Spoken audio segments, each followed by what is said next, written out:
So starting with you, Leos, because you're further than me, far away from me, tell us exactly what you do. Each one of you take a couple of minutes and tell us what you do.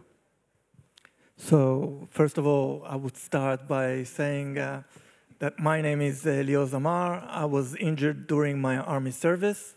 I am a former Paralympian swimmer, represented Israel at the Beijing Paralympic Games, and one of the top swimmers in the world in my category. And what we do is transform every travel provider to an accessibility expert instantly with technology and without the need of prior knowledge. That's easy. Yeah. Please. Hi, my name is Maya Calderon. I'm a co-founder of Biometrics, Terra Biometrics.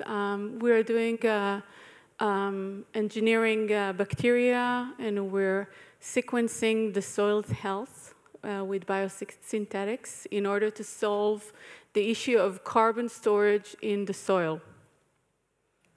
Nice. Tanya? Hello, everybody. I'm Tanya Tias. I founded Medint Medical Intelligence 6 years ago, and I want to tell you the story of Abigail. Please show the picture of the family. Here we see. This is the family before a terrible car accident. The baby in the picture died, and doctors told to the parents that Abigail, the girl in the picture, will never walk again.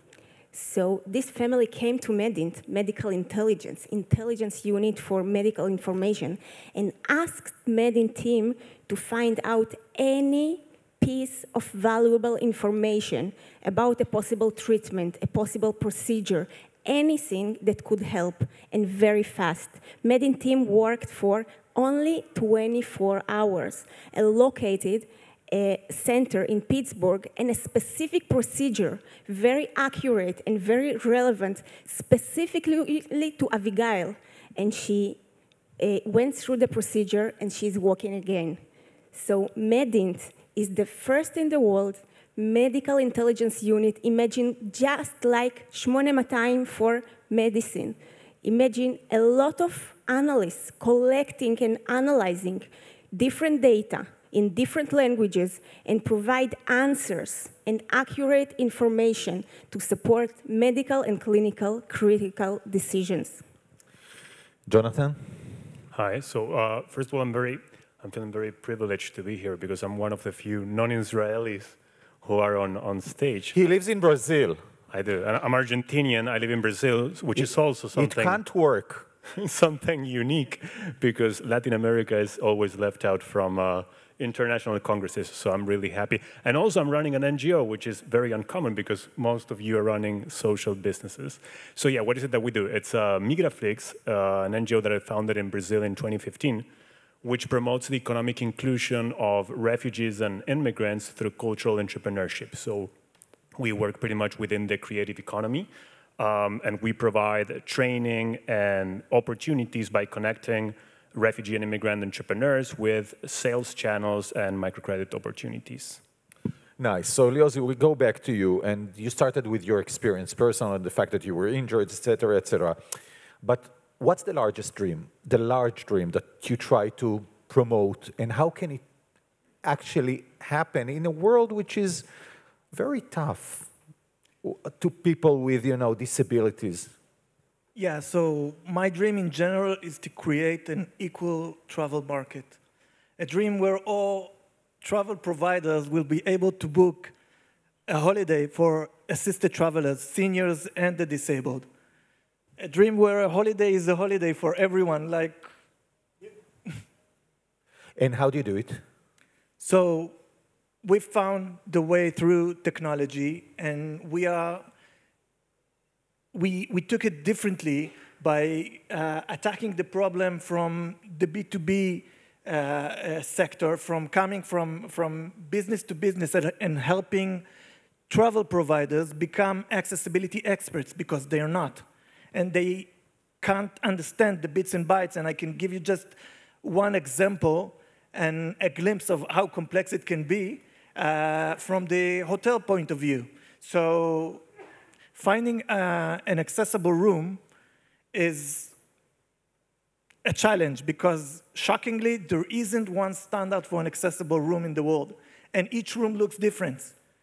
This alone sets travel agencies up for failure, as they may see an accessible room and book it, but in reality, most accessible rooms don't fit most disabilities, and we, the disabled, usually find that when we check in. So what happens usually is that travelers inevitably decide to travel to the same destinations over and over again in order to reduce their barriers while they're in a holiday, on their holiday. And can it be done? Yes, so it can be done, and we're doing that. It's not just me, it's my great team, Michal, Nir, and Elad, which are tackling that problem. And today we have a collaboration with Israel, which are starting now to make accessible, using our Israel, the Israeli airline. Yes, Israel, the Israeli airline, and we have a signed agreement with Lufthansa City Center travel agencies. So the world is, they need this solution, and I think it makes sense that it will be already out there. So thanks. Maya, back to you. What is the problem that you're trying to solve? We had the opportunity, my partner and myself, to sit down with many smart people and try to figure out what's the real problem and how we can save the world. But I have to tell something before that because we're in the Jewish Congress. I cannot help myself. When I studied in Columbia University, I had one student in my class that every day told me I'm Jewish and Israeli. And I remember every day for 3 years. And I remember after September 11, a week after we visited the UN, I came to him and I said, you're praying to somebody who was born Jewish, A, and B, I studied architecture in Columbia. I said, architecture is all about politics. And I think when I'm here, it's also about connection and integration. And I think we have to remember that we have a lot of work to do. There is a serious problem with soil. Soil is perceiving and congesting more than double, I'm very excited, sorry, more than double the carbon on Earth, and we need to maintain its health. The only way to maintain its health is by making sure that the microorganism underneath that holds everything which is underneath the ground, that feed the plants that we eat, that is polluted by heavy metal and by the spraying that our food is being fed with. We have to save the microorganism underneath the soil. Most of the things that happen underneath. And this is our mission, to try to measure the carbon underneath the soil and to make sure the soil is sustainable. Without soil, the water is polluted and the food is polluted. And what is needed to make it happen in Israel, around the world, to make that impact? We are collecting the best scientists. My partner, Dr. Shuki Yeshurun, was head scientist of Mafat and worked with Rafael and other, defense. We have a lot of strength in the science, and we're trying to collect different continents and different countries to work with us, and being part of another investor of us is the co-founder of Wix as well, Giora Kaplan. And we're trying to find a way to help agriculture and local agriculture with biodiversity and helping them in the field to monitor. So we are working with engineered bacteria, which is soil bacteria, and we're printing it in a way that can observe. So it's a biosensor that can analyze what's happening underneath and report it outside without sending it to a lab. So interesting. Tanya, she mentioned Mafat. Mafat is an Israeli expression. It's the Ministry of Defense, the part that is responsible for R&D in large. I did that.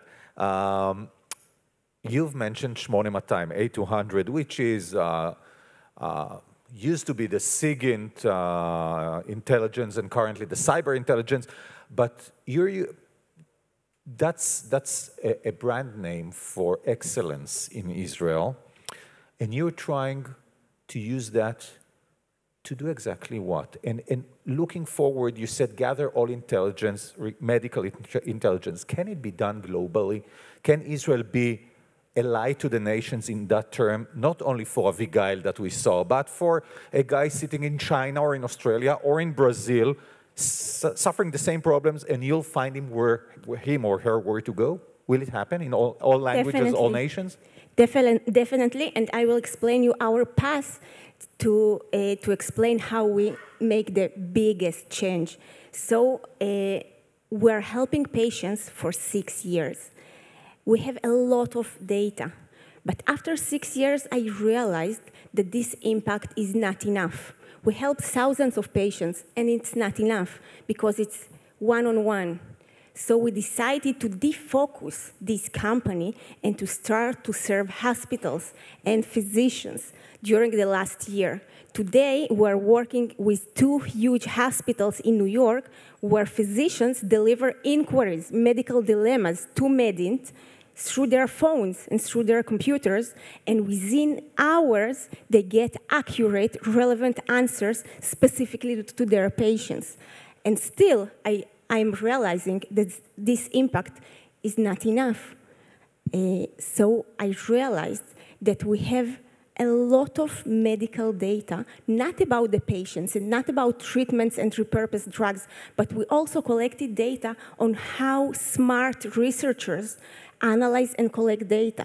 So during this year, we started to train AI capabilities to help not only hospitals in New York and in Boston, but also help physicians in Africa and to close those gaps of care when a patient in Africa can't get the best treatment, even a low-cost solution, because his physician don't have an access to this data.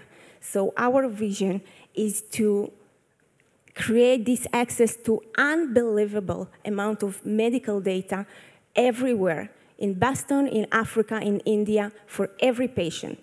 I believe that one day there will no patient that suffer or die just because his physician or he will not have access to data. Great answer. Jonathan, you know, Yoel Cheshin was sitting here before in one of the previous panels, spoke of us Jewish people being, you know, immigrants, or as he said, relocationaries. Did the fact that you're Jewish, and probably your family came from somewhere in Eastern Europe, because that's the grandson of a refugee. Yeah, that's Argentinian Jewry all about. Did that affect what you're doing? I mean, helping immigrants, etc.? Definitely, definitely. Yeah, so I'm the grandson of a refugee. I'm an immigrant in Brazil. I lived in Israel for a couple of years, in the US. So it was one of my main motivations to get involved in the cause. But I want to talk a little bit about our vision, if it's possible. Go ahead. Should I leave it? You have your time. Do what I ask the question. You do whatever you want. So something very important, because I think it applies to any country where there are lots of immigrants from different countries. We're dealing with cultural entrepreneurship because we understand that every immigrant that comes to Brazil has a huge cultural background that can be transformed into a unique product or service that only a person from Venezuela, Syria, India, Pakistan, Mexico can offer. And if you look at Brazil, you'll see that 5% of the people, only 5% of the people get to travel abroad every year. So there's 95% of the people who are pretty much disconnected from world culture. The way they consume world culture is through Netflix or, you know, music. And since 2015, we have been building experiences in which we bring together immigrants from different countries and Brazilians for Brazilians to actually get to feel cultures from other countries.